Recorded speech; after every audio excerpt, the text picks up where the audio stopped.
António Portela é campeão nacional de natação. Mas é também o CEO da Bial, uma farmacêutica portuguesa de inovação fundada há precisamente um século pelo seu bisavô, Álvaro Portela.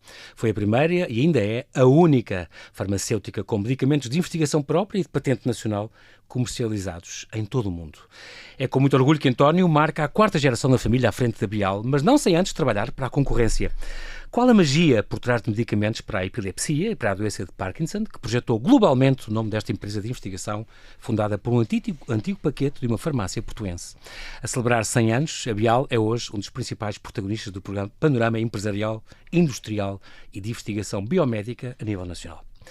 Olá António, bem-aja por ter aceitado este meu convite. Bem-vindo ao Observador. É um grande prazer estar aqui a falar consigo. Quero agradecer de forma especial a sua presença aqui em Lisboa, uma vez que está assediado em Trofa, lá em cima, na vossa sede, e foi um prazer estar a falar consigo aqui. Bem-vindo. Muito obrigado, João Paulo, pelo convite para estar aqui. Colégio Alemão, foi onde passou e teve um professor de alemão na primária que o marcou pela forma como geria os alunos, como os compensava pelos bons resultados.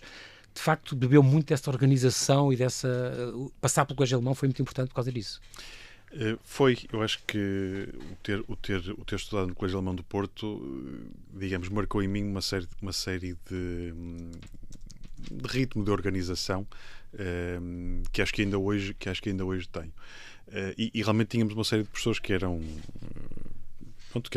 bons professores, não eram todos bons, mas o meu professor da primária de alemão era realmente um tipo especial, muito exigente, zangava-se connosco quando achava que nós podíamos dar mais e não estávamos a dar, e eu acho que só hoje é que a gente percebe isso, não é? Que ele queria que nós dessemos mais porque achava que nós conseguíamos dar mais.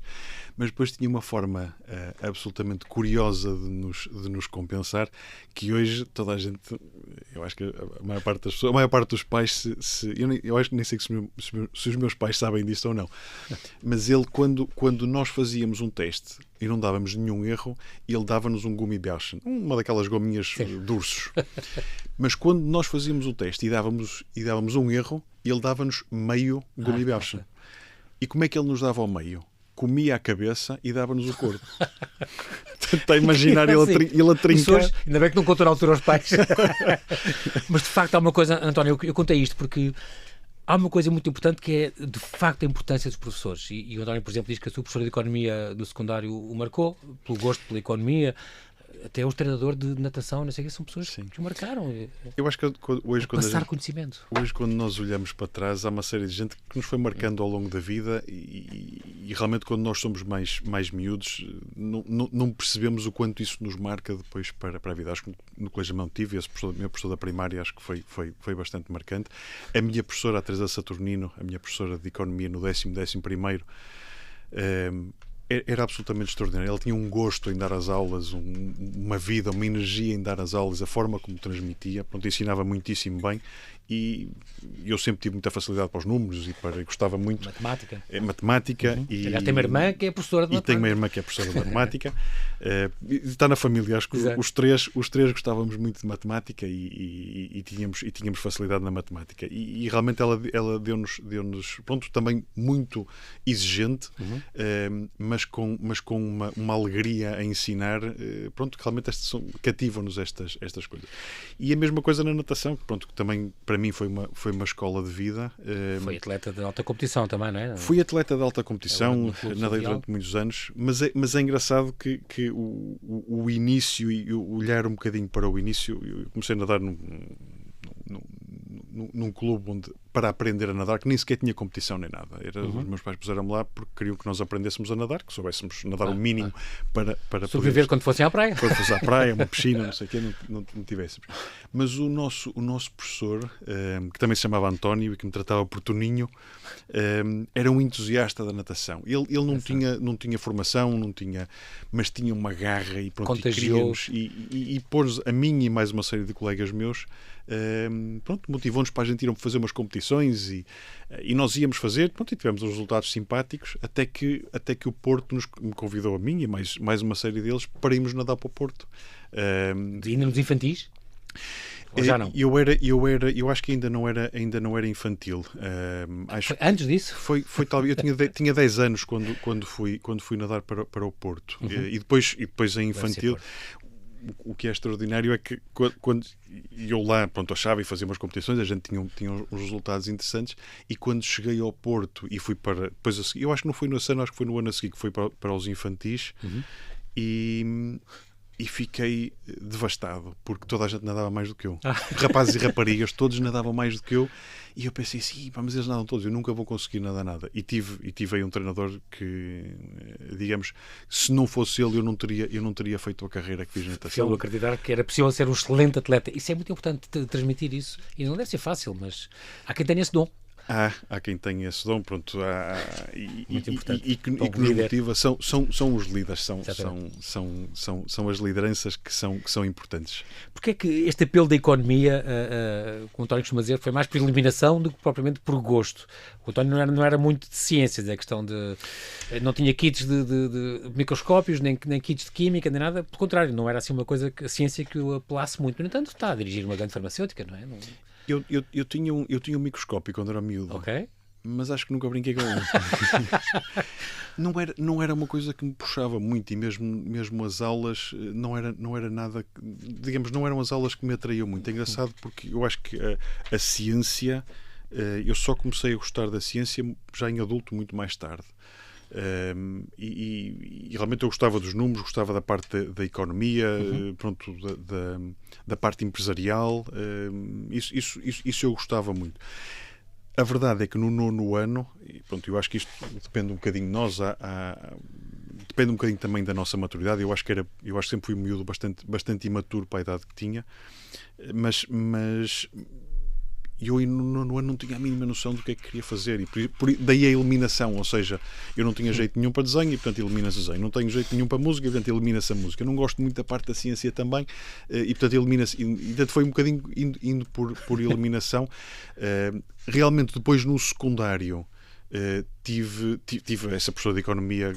Pronto, e adorei a economia, e portanto aí eu percebi que queria, área, queria fazer essa área.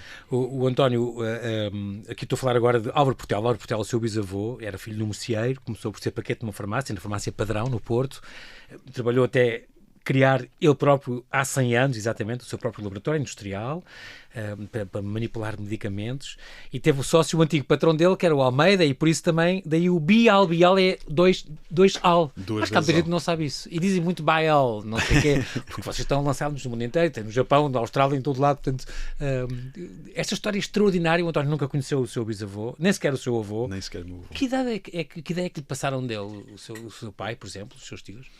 Sim, a ideia que me passam do meu bisavô é realmente de um homem que hoje, provavelmente na altura, nem sei se o termo existiria, de um empreendedor nato.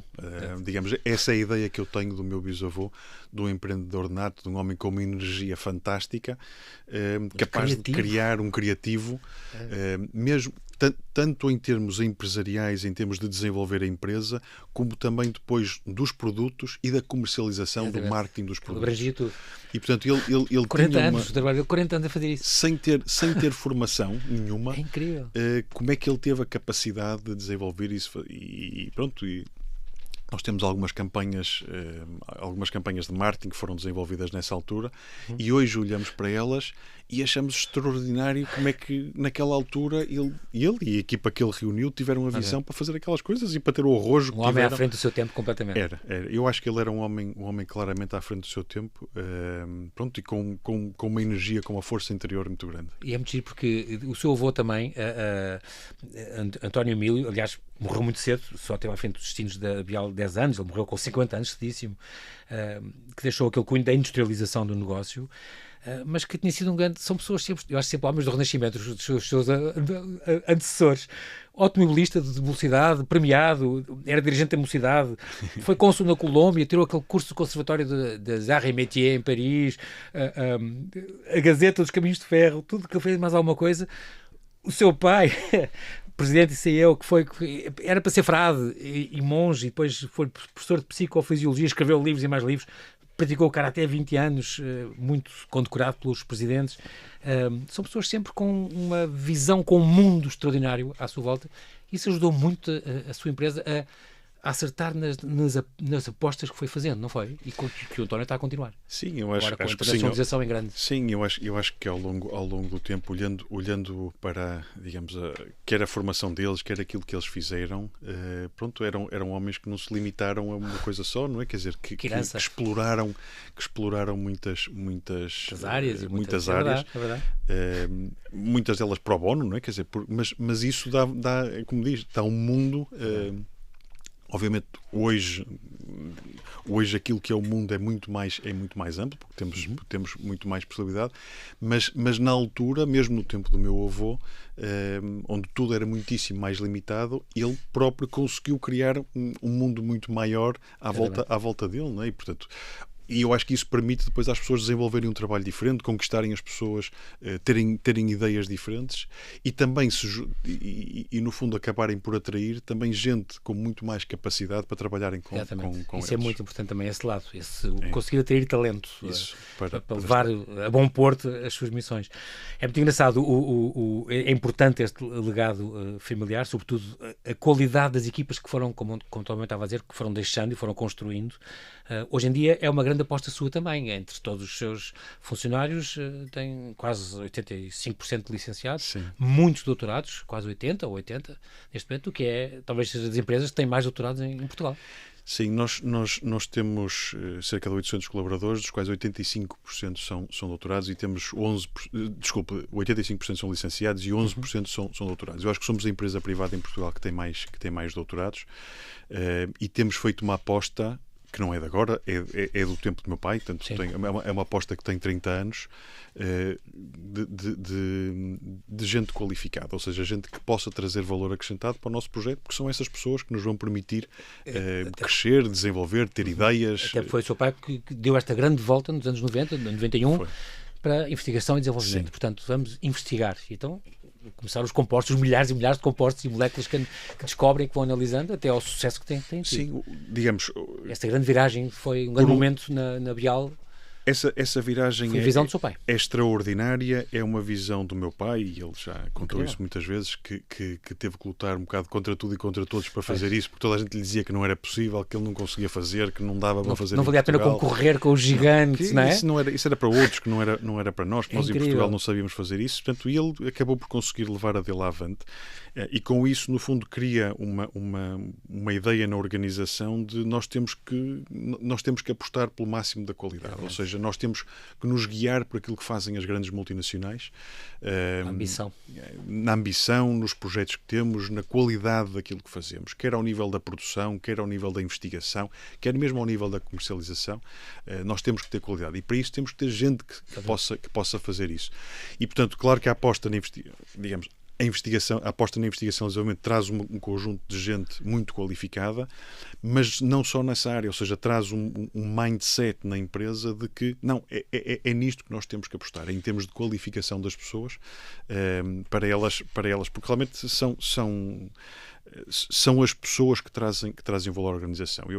Aliás, eu já o disse publicamente, meu pai tem dezenas de distinções por aquilo que fez e por ter Grande Cruzes, da Ordem do Mérito e de instrução popular. Mas eu acho que tem pelo desenvolvimento da empresa, por ter levado o primeiro medicamento ao mercado, tem porque isso. Mas eu acho que o grande legado que ele deixou na empresa tem exatamente a ver com uma cultura de excelência e de qualidade nas pessoas que ele deixa na empresa. E que isso só se constrói ao longo de muitos anos. E só por ele ter feito isso e por ter construído com as equipas dele é que nós fomos capazes depois de desenvolver os projetos. Sem isso não tinha sido aos ombros de gigantes, não é? No fundo é um bocado isso. É um bocado essa ideia. E portanto esse para mim é o grande legado que ele deixou na organização. No ano 2000 decidiu ir para a Inglaterra, foi para a Roche, primeiro foi trabalhar para a concorrência, o que é muito curioso. Foi a primeira vez que foi morar sozinho e num país estrangeiro. E logo para alguém que é assumidamente introvertido, como o António diz, hoje menos, se calhar, mas foi trabalhar como delegado de informação médica, que não pode ser a pessoa que mais é aberta a visitar hospitais e médicos e centros de saúde, e isto logo num país estrangeiro, numa língua estrangeira. E foi o salto portal também para si. Teve que se virar e revirar. Foi, eu acho que eu hoje olho para trás na minha carreira e acho que esses 6 meses foram os 6 meses mais difíceis da minha carreira.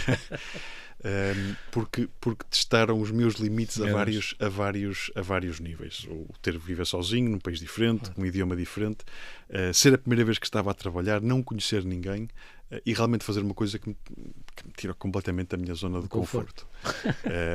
O ter que ir falar com os médicos, com enfermeiros, com as próprias recepcionistas, com quem tinha. Portanto, tudo isso para mim era digamos, foi tirar-me novo e tirar-me da minha zona de conforto. Mas aprendi muitíssimo com isso e realmente, quer como pessoa, quer como profissional, dei esses 6 meses, eu acho que dei um salto enorme.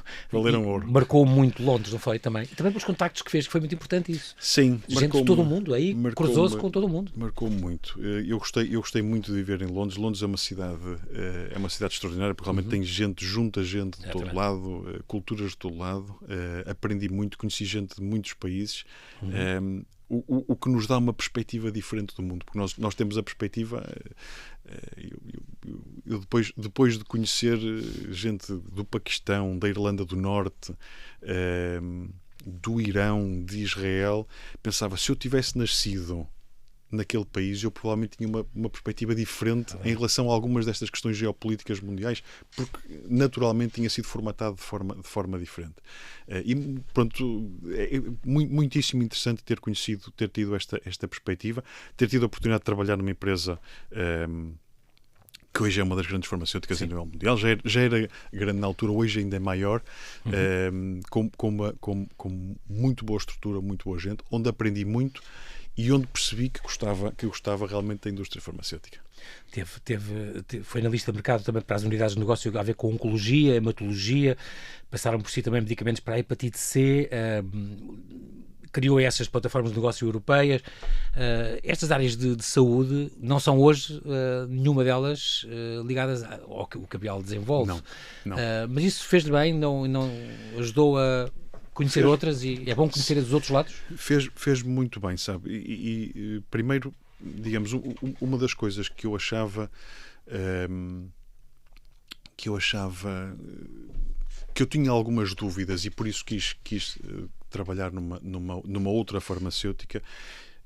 Obviamente eu cresci com o Bial, não é? Quer dizer, cresci com a empresa e tinha algumas dúvidas se ia gostar de trabalhar lá ou não, porque pronto, via as coisas muito ligadas à ciência, ao desenvolvimento de medicamentos e eu pensei, mas eu não onde é que eu encaixo aqui?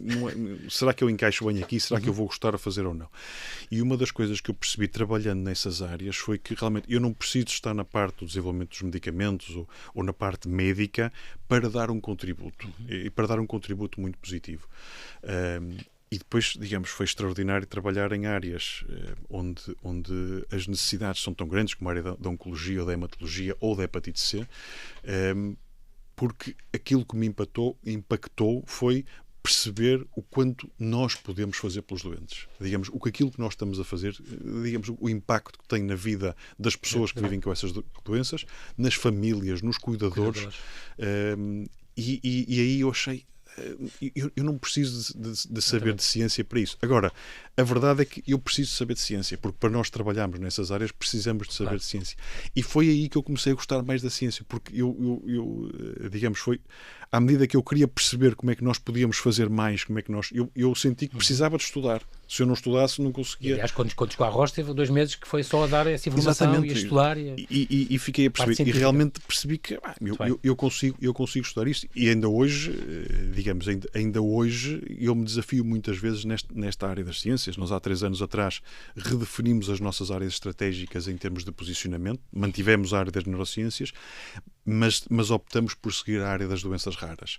O que para mim é uma área completamente nova e como eu não tenho background nenhum, não sei. E, portanto, para mim foi um desafio de estudar sobre o que são as doenças raras, como é que nós podemos desenvolver soluções, como é que elas existem, o que é preciso fazer para nós termos qualidade nesta área. Falar um bocado de ter-se cruzado com gente de todo o mundo, nomeadamente do Irão. Eu sei que o Irão é um país que o António visitou, eu também tive a sorte de visitar há pouco tempo.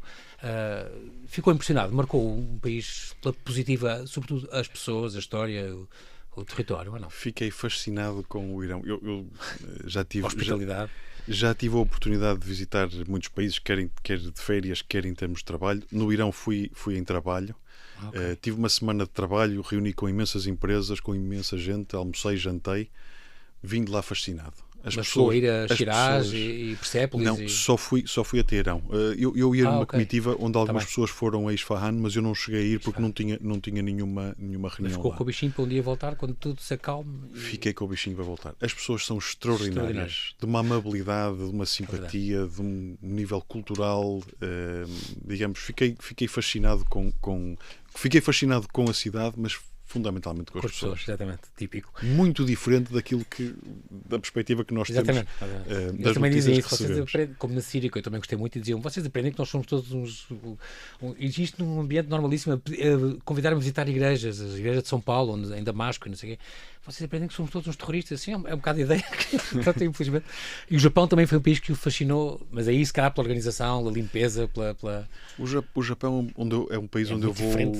Nós temos vários parceiros no Japão, portanto é um país que desde há muitos anos que vou todos os anos pelo menos uma vez. Ok. Nunca fui de férias ao Japão, tenho que ir porque eu gosto muito do Japão.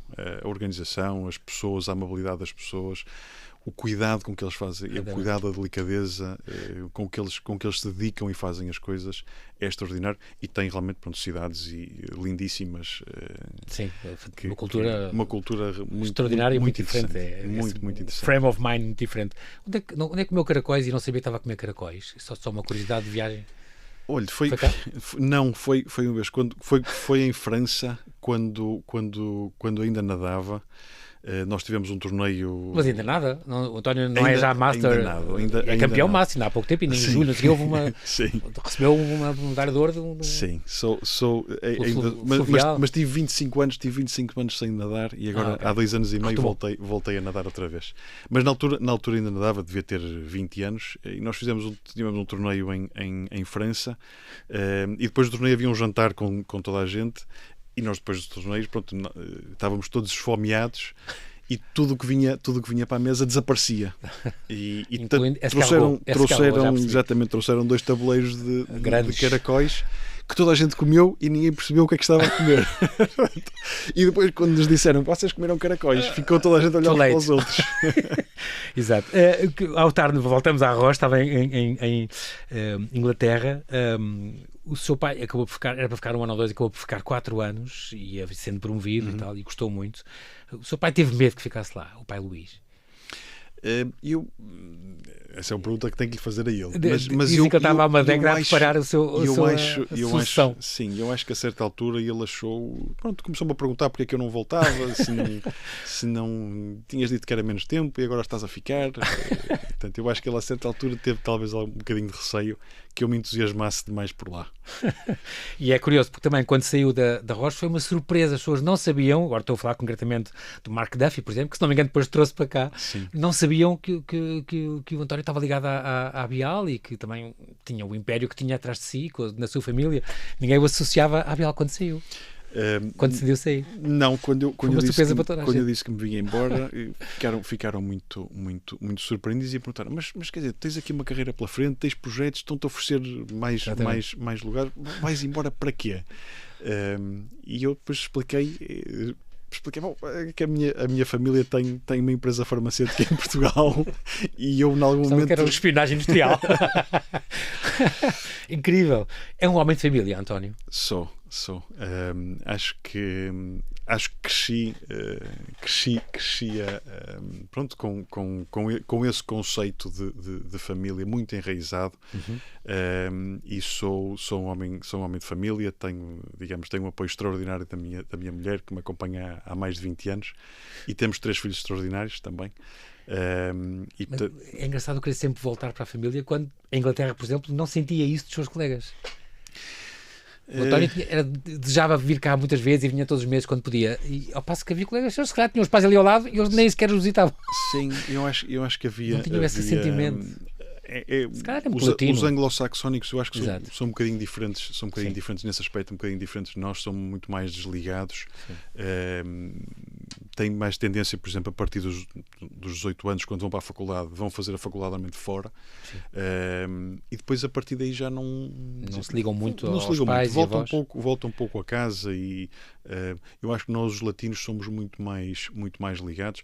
E isso é verdade, quer dizer, eu estava lá e eu acho que vinha mais vezes ao Porto do que alguns colegas meus iam visitar os pais que moravam a 1 hora ou 2 horas de distância de carro. Em Birmingham.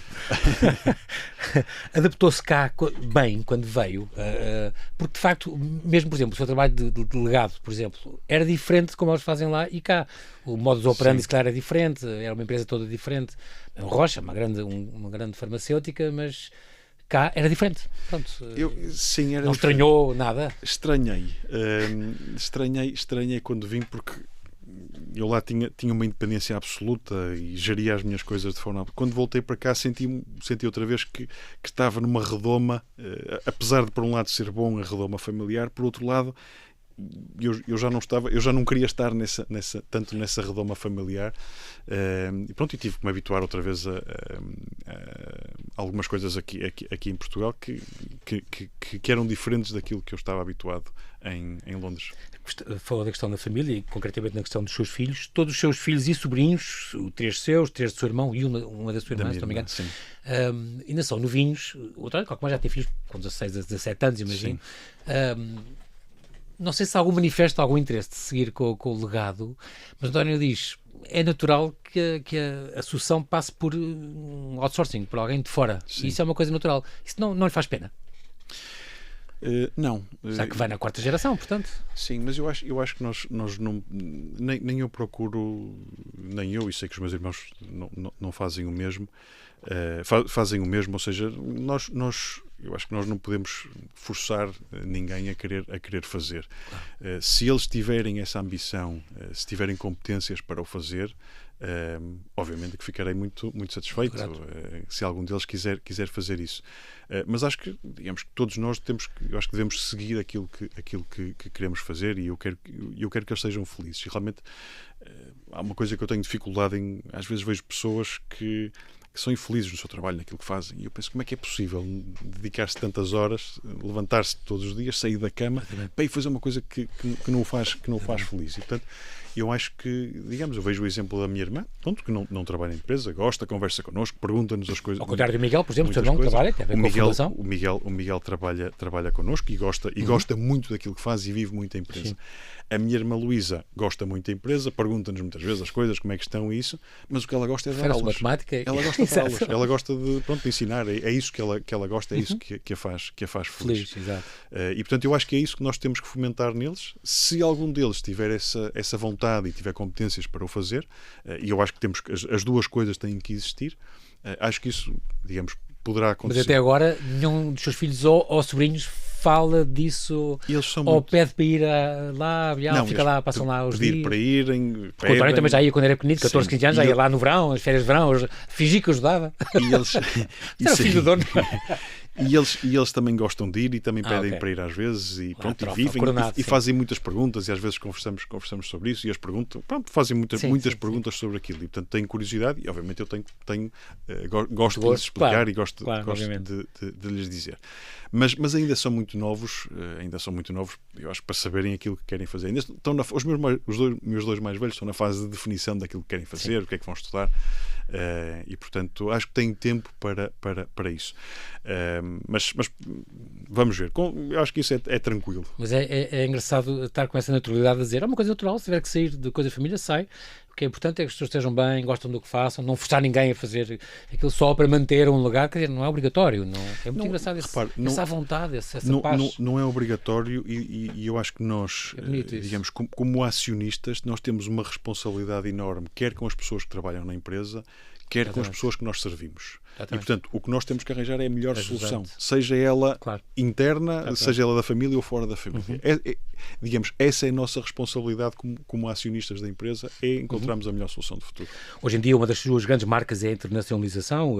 A Bial tem uma série de BIs estrangeiros no estrangeiro, e quando não tem mesmo, a empresa tem parceiros com quem colabora nos Estados Unidos e por aí fora.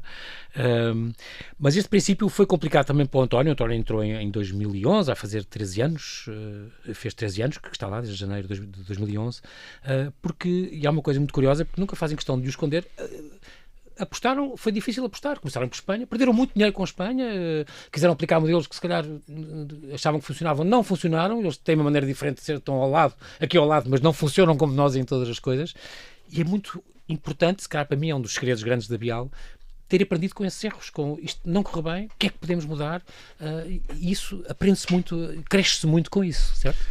Eu acho que nós costumamos dizer que se aprende mais com os erros do que quando com os sucessos, com os sucessos, não é? E realmente o processo de internacionalização e de crescimento da empresa, nós falamos muito mais vezes da parte da investigação e desenvolvimento, porque essa, digamos, é onde está muito o nosso valor acrescentado, mas a parte da internacionalização é uma parte onde nós também temos investido muito nos últimos anos, e é um processo difícil. É muito diferente nós exportarmos para um país, ou seja, mandarmos lá alguém de vez em quando, termos um distribuidor lá e exportarmos produtos para lá, do que criarmos as nossas próprias filiais, temos as nossas pessoas, temos mais nós trabalho, a fazer. investe-se muito mais. Dá muito mais. A longo prazo, obviamente, nós achamos que isso tem uma vantagem muito maior, o termos a presença própria. A Espanha foi o nosso primeiro grande passo em termos de internacionalização. Portanto, eu entrei no Bial em 2004. Sim. E depois fiquei na parte internacional a partir de 2006. E, portanto, estive desde 2006 até 2011, quando fiquei CEO. Esses 5 anos estive na parte internacional, onde o grosso era a Espanha. Portanto, esses 5 anos, eu dediquei muito desses 5 anos à Espanha. Tenho um carinho muito grande, obviamente, pela nossa filial em Espanha, porque dediquei muito... Em Madrid, em Bial, uma fábrica também. Em Bilbao também, sim, tínhamos na altura, em Espanha. E realmente, digamos, os primeiros 10 anos em Espanha foram muito duros. Portanto, desde 98 até 2008, até ao final, foram muito duros. Aprendemos imenso com o processo, com as pessoas. Foi difícil, digamos, porque nós temos uma marca muito forte em Portugal, e, portanto, conseguimos atrair gente boa. E estamos habituados, não é? Quer dizer, quando nós abrimos um lugar aqui em Portugal, estamos habituados a que em alguns lugares concorram 300 ou 400 pessoas ao lugar, claro. Não é? Então, nós podemos dar ao luxo de escolher os melhores. Quando vamos para a Espanha e não temos marca, ninguém sabe quem nós somos, é completamente diferente. Nós temos que vender o nosso projeto, nós temos que atrair as pessoas, temos que conquistar as pessoas. E pronto, cometemos alguns erros em termos de portfólio, em termos daquilo que fizemos, em termos de não perceber a parte regulamentar. Acho que aí tivemos também que aprender. Aquela questão que se fala muitas vezes, que Espanha não é um país, mas são 17 comunidades que têm uma autonomia enorme, e isso é muito diferente do que é Portugal. Portanto, há muitas coisas. Espanha realmente está aqui ao lado, entendemos-nos bem e parece que há muitas semelhanças, mas há muitas coisas diferentes. O bom disto tudo foi que nós realmente aprendemos, crescemos imenso. Nos últimos 15 anos, eu acho que a nossa faturação passou de 10 milhões para 90 milhões e, portanto, temos um salto enorme em termos de crescimento. Hoje, Espanha é a nossa principal filial. E a verdade é que, com a aprendizagem que fizemos aí, permitiu-nos a seguir a abrir filiais na Alemanha, Inglaterra, em Itália, em França, na Suíça, na Irlanda. Ou seja, hoje temos uma presença na Europa, quer com as nossas equipas, quer comerciais, quer médicas, onde obviamente tivemos dificuldades também em alguns deles, uns mais do que outros, mas tínhamos uma aprendizagem já muito grande daquilo que fizemos em Espanha e, portanto, fomos capazes de fazer um trabalho melhor nesses países. A Bial não é uma empresa muito apetecível para grandes farmacêuticas estrangeiras mundiais. Já são volta e meia contactados para serem engolidos por super gigantes na área, ou não? De vez em quando somos contactados. Imagino que sim. Mas de facto tem esta. E por exemplo, depois compraram a Biotech nos Estados Unidos, que é uma coisa muito rara e não acontece. Gostamos daquela investigadora e associam-se a ela e compram-na para desenvolver também os compostos, as suas moléculas, e o que é um passo inesperado. É um passo audaz para nós, porque no fundo compramos um projeto na área do Parkinson que é muito diferenciador daquilo que existe hoje. Hoje, tanto o nosso medicamento do Parkinson, o Ongentys, que nós temos, como todos os outros que existem no mercado, tratam os sintomas da doença. E este medicamento que nós fomos lá comprar tem o potencial para ser um modificador da doença. E não existe nenhum... Atrasa a progressão, é isso? Atrasa a progressão da doença. Isso é uma grande mudança. Se funcionar, nós estamos a fazer ensaios clínicos, se os resultados forem positivos, isso será... Quando são coisas que em média demoram 10, 15 anos a fazer os ensaios, a bateria de testes que são precisos. Já há muito trabalho feito. Nós, em princípio, em 2026, vamos ter a consciência se conseguimos fazer isso ou não. Nós estamos a fazer um ensaio clínico neste momento, que vai ter resultados em 2026. Já está no estágio B2, é o tal, exatamente, B-tal, há uma série de nomes, está letras. Na fase 2B, é e que com os resultados desse ensaio nós já vamos poder perceber se ele realmente é o modificador da doença então, isso ou não. será uma segunda molécula, digamos assim, ou um segundo medicamento da Parkinson? Sim, na área do Parkinson. Incrível. E o Zivinix é a parte da epilepsia, sim. E que esse continua, que já impactou a vida de 800 mil doentes, é um número extraordinário. Não lhe dá um gozo tremendo? Não sente que o seu trabalho vale a pena quando recebe uma carta de gratidão de um doente ou de um cuidador, de uma família a dizer: vocês salvaram o meu pai, o meu avô, a minha irmã? Temos isso. Eu acho que é para todos nós muito gratificante isso. É para mim muito, quer dos doentes, quer dos cuidadores, mas também dos médicos, quando nos dizem a gente conseguiu impactar, e contam-nos histórias de um advogado que não conseguia ir para tribunal porque tinha sempre receio de ter um ataque epilético quando estava em plena sessão de tribunal. E que desde que começou a tomar o nosso medicamento controlou as crises e voltou à barra do tribunal, que era o que ele gostava de fazer. Portanto, quando nós ouvimos essas histórias, nós procuramos partilhá-las. Tudo valeu a pena, não é? Desde o bisavô. Exatamente, ou seja, isso é que vale a pena, é para isso que nós trabalhamos. Muito bem. Esses dois medicamentos, só estes dois que falámos, representam ainda uns 60% da faturação. Da nossa faturação. A faturação, António, da empresa, à volta de 340 milhões, antigamente, no tempo do seu pai, do seu avô, era 80% era nacional e só 20% lá fora. Hoje em dia isso inverteu-se. Sim, no tempo do meu avô era 100% nacional. No tempo do meu pai era quase 100%. Era o Ramongel, eram estas... Exatamente, eram o Ramongel, o Clavamox, que são marcas que nós ainda temos hoje. Claro que sim, são extraordinárias. Mas quando eu fiquei CEO, nós tínhamos 80% da nossa faturação em Portugal e 20% fora. Portanto, isto há 13 anos atrás. E, portanto, nestes últimos 11 anos, realmente demos um salto em termos de crescimento internacional da empresa. Os americanos são muito mais abertos que nós a usar esta inovação, compostos novos, medicamentos novos. Os europeus são mais conservadores nisso? Depende um bocadinho, os europeus dependem um bocadinho de mercado para mercado. Isso por um lado é o que é extraordinário, e por outro lado também é o que é limitador. A Europa é muito fragmentada e, portanto, há países que são mais digamos, que adotam mais rapidamente novas tecnologias. Há países que adoptam mais devagar. Os Estados Unidos normalmente adoptam mais rapidamente as novas tecnologias. Mesmo em termos do regulador, o regulador americano é muito mais agressivo, e quando eu digo agressivo, ou seja, quando vê um medicamento que pode ajudar um doente, eles querem-no no mercado o mais rápido possível, porque querem-no a ter impacto na vida do doente. E, portanto, trabalham com a empresa para fazê-lo chegar ao mercado. A autoridade europeia é mais conservadora, olha muito mais para a segurança, para se o medicamento tem outros parâmetros. O regulador americano, por exemplo, nesse aspecto é muito mais quer o medicamento, se realmente faz diferença, então ele quer o medicamento. Venha já. Isso. Muito bem. Outra coisa importante, nós estamos a terminar, tens mesmo de terminar, só além de dar os parabéns a estes 100 anos da Bial, de uma série de eventos comemorativos desta empresa, Inspired by the Future, é uma frase que eu gosto muito, que decorreu em junho, esta conferência Bial 100 Years, Shaping the Future, onde o Marcelo Rebelo de Sousa, por exemplo, o Presidente Marcelo condecorou um dos vossos, o Alfredo Ferreira, um dos vossos colaboradores mais antigos, já quase há 40 anos condecorou a empresa também. Exatamente, e o Parlamento também fez um voto de saudação do Parlamento Português. Vem um documentário, se não me engano, também dos 100 anos, que estão a votar a ser feito.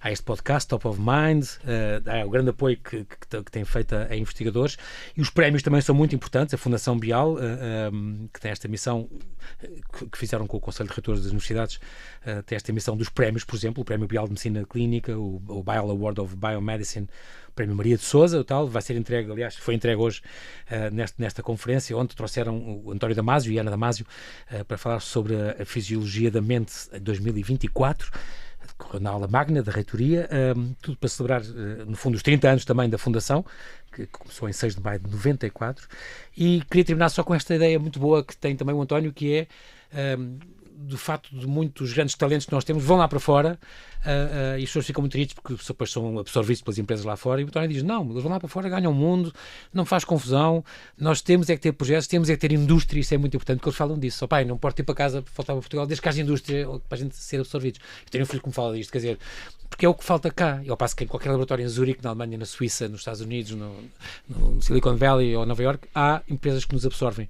E o António diz, não, temos é que ter projetos e empresas capazes de atrair este talento. Até é bom que vão e que ganhem mundo e cresçam para depois poderem voltar. Sim. Eu acho que nós temos uma capacidade e uma qualidade da nossa formação superior que eu acho que é excelente. O que faz com que muito do nosso talento seja bem visto lá fora. Sim. E, portanto, temos muita gente que vai lá para fora. Dão cartas, sim. De muitas áreas dão cartas. Temos muitos portugueses a dar cartas. Na área que eu conheço melhor, que é a área das ciências da saúde, das ciências da vida, temos muitos portugueses lá fora. Nós, felizmente, nos últimos anos temos conseguido ir buscar alguns para virem para cá, que têm a formação extraordinária, fizeram carreira às vezes durante 5, 8, 10 anos, mas estão disponíveis para voltar desde que haja projetos cá. E, portanto, por isso é que eu digo, a mim não me choca nada que vão. Aliás, eu quando olho para os nossos antepassados, nós somos um país de conquistadores que foram para fora, que foram aprender das diversas culturas, buscar coisas para trazer para cá. Fomos um país riquíssimo, um dos maiores países do mundo, porque fizemos isso, mas também porque soubemos depois trazer as coisas para cá. Agora, nós precisamos ter projetos, precisamos ter investimento em Portugal, quer ao nível da indústria, quer ao nível da investigação e desenvolvimento, que seja capaz de atrair esses nossos talentos e trazê-los para cá. Se formos capazes de saber fazer isso, eu acho que o país vai dar um salto absolutamente fantástico. E, portanto, por isso é que não me preocupa muito que as vão. Preocupa-me que não tenhamos projetos para os atrair. Para os reter depois cá.